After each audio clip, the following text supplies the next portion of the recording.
Shalom Horas, selamat pagi sahabat GKPS TV. Kembali hari ini kita akan mendengarkan firman Tuhan dan untuk itu mari kita berdoa.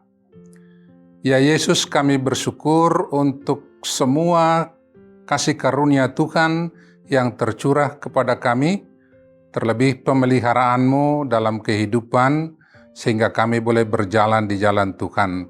Dan firman-Mu hari ini yang akan kami dengarkan, biarlah juga menuntun kami, sehingga nama Tuhan dimuliakan melalui kehidupan kami. Terima kasih Bapa. Amin. Saudara-saudara yang kekasih, firman Tuhan bagi kita diambil dari surat Filipi pasal 4 ayat 12 sampai ayatnya yang ke-13. Demikian firman Tuhan.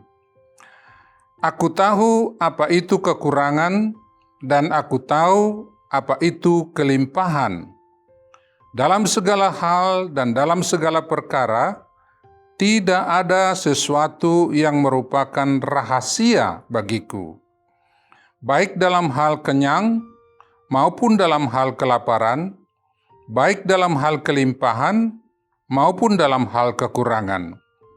Segala perkara dapat kutanggung dalam Dia yang memberi kekuatan kepadaku. Amin. Saudara-saudara yang kekasih, belajar dari konteks kehidupan jemaat Filipi, bacaan Alkitab yang kita baca tadi setidaknya mengajak kita untuk merenungkan dua perkara di dalam kehidupan beriman kita. Yang pertama, bagaimana seharusnya sikap orang yang percaya dalam menghadapi segala perkara hidup yang dialami, baik dalam keadaan bersuka maupun dalam keadaan berduka yang kita alami dalam kehidupan. Terlebih ketika dalam keadaan berduka, tentu akan banyak membawa pergumulan-pergumulan kehidupan bagi kita.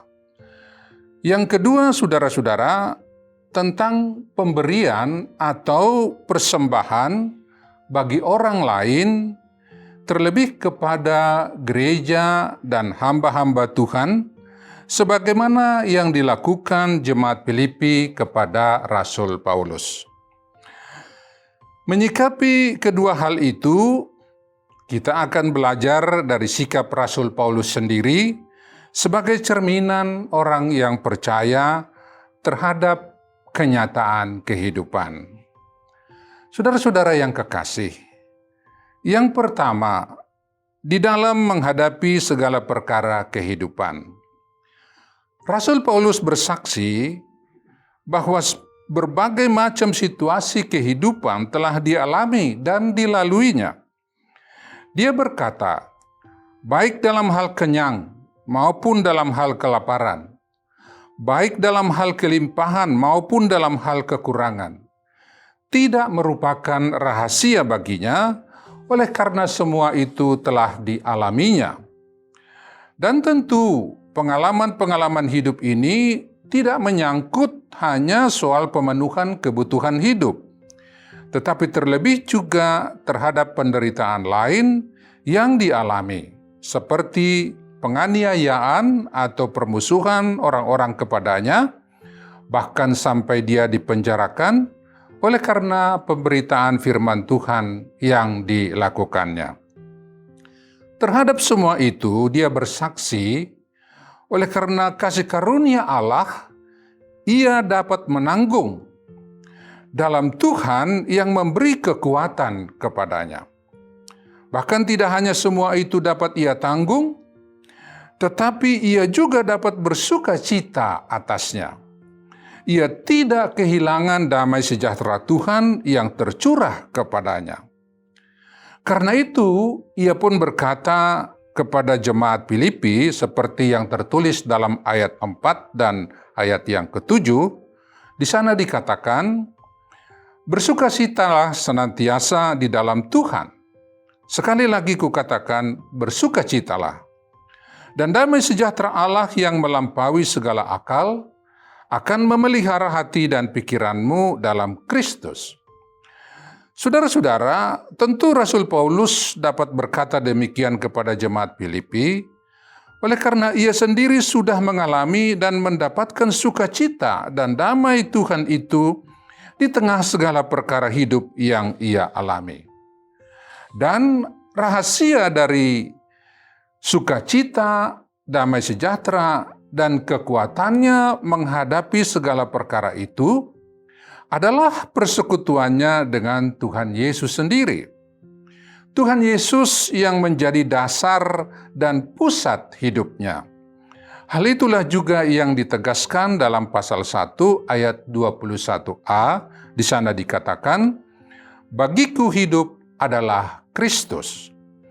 Atau seperti yang dia katakan dalam Galatia 2 ayat 20. Di sana dikatakan, aku telah disalibkan dengan Kristus, namun aku hidup. Tetapi bukan lagi aku sendiri yang hidup, melainkan Kristus yang hidup di dalam aku. Karena itu, saudara-saudara, jikalaupun ia harus menderita karena pemberitaan Injil, itu bukanlah tanda kekalahan atau menunjuk kepada kelemahan, melainkan kemenangan. Oleh karena ia tidak pernah kekurangan kekuatan untuk menanggungnya, bahkan sukacita dan damai sejahtera melimpah tercurah kepadanya. Yang kedua, saudara-saudara, tentang pemberian atau persembahan yang diberikan jemaat kepadanya ataupun kepada hamba-hamba Tuhan.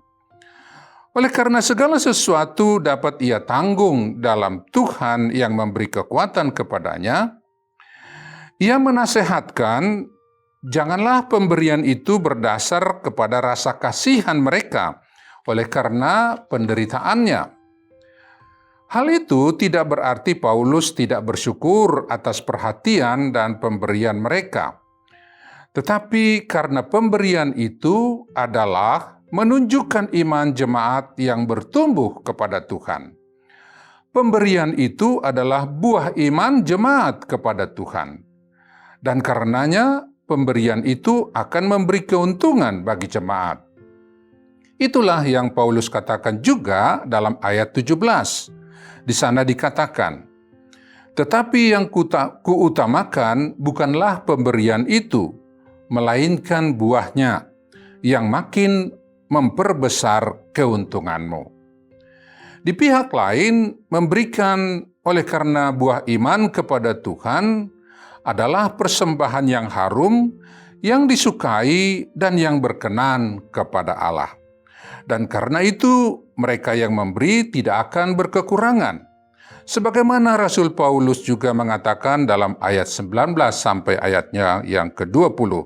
Di sana dikatakan, Allahku akan memenuhi segala keperluanmu menurut kekayaan dan kemuliaannya di dalam Kristus Yesus. Jadi saudara-saudara, demikianlah kiranya Allah Bapa kita dimuliakan lewat segala perkara yang kita alami. Demikian pun lewat persembahan-persembahan yang kita berikan demi terlaksananya pelayanan pemberitaan Injil Kristus di dunia ini. Amin. Marilah kita berdoa. Terima kasih ya Yesus untuk firman-Mu yang telah ditaburkan kepada kami. Tolong kami senantiasa dapat menghidupinya agar nama Tuhan dimuliakan melalui kehidupan kami. Dan hidup kami boleh menjadi kesaksian di tengah dunia ini bagi kemuliaan nama-Mu. Terpujilah Engkau. Amin.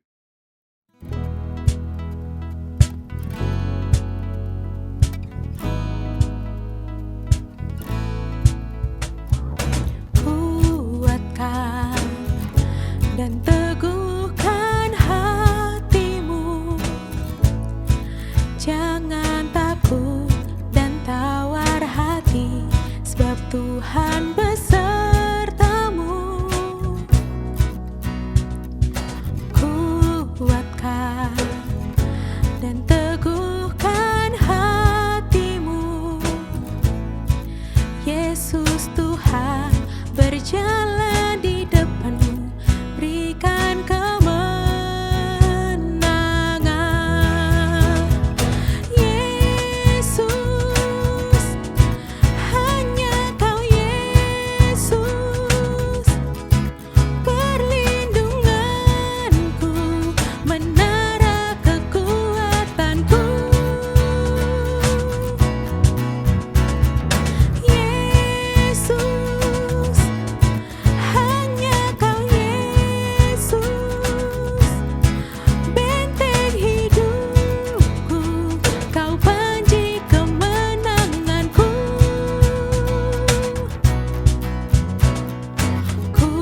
berjalan